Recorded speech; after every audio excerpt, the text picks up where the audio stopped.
श्री सचिन सिन्हा साहब से कि कृपया वे आएं एवं नरोना व्याख्यानमाला का परिचय दें तथा मुख्य वक्ता आदरणीय श्री आदिल जैनुल भाई पूर्व चेयरमैन क्षमता विकास आयोग का परिचय दें। धन्यवाद।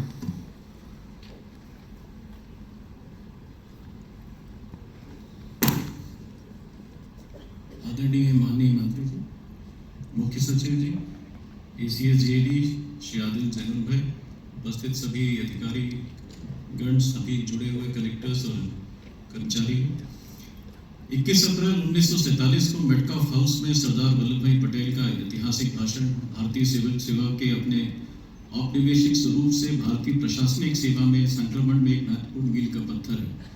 यह भाषण उस युगांतकारी परिवर्तन का प्रतीक है जिसमें शासन की बागडोर विदेशी सत्ता से हटकर भारतीय नेतृत्व के हाथों में आई और एक ऐसी सेवा का निर्माण हुआ जिसका प्राथमिक उद्देश्य राष्ट्रीय हित व जन कल्याण था।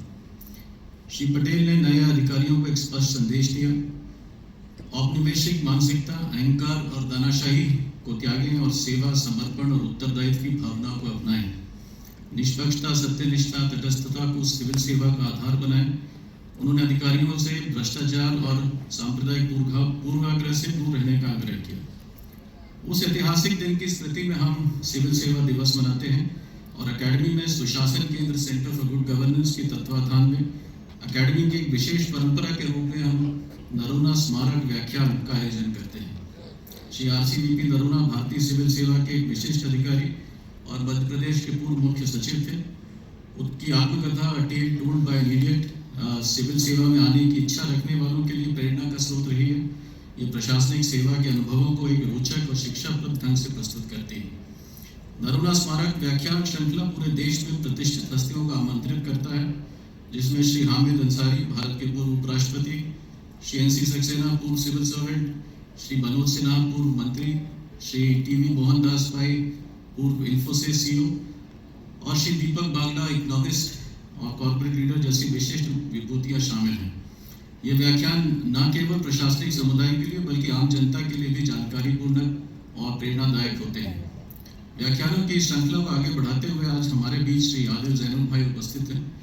वे एक अनुभवी कॉर्पोरेट लीडर हैं, मैकेंजी इंडिया के पूर्व अध्यक्ष रह चुके हैं और क्षमता निर्माण आयोग, कैपेसिटी बिल्डिंग कमीशन के पूर्व अध्यक्ष रहे हैं।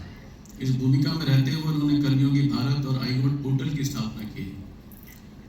मुंबई में जन्मे और पले बड़े श्री जैनुल भाई ने 1977 में भारतीय प्रौद्योगिकी संस्थान मुंबई से मैकेनिकल इंजीनियरिंग की उपाधि प्राप्त की।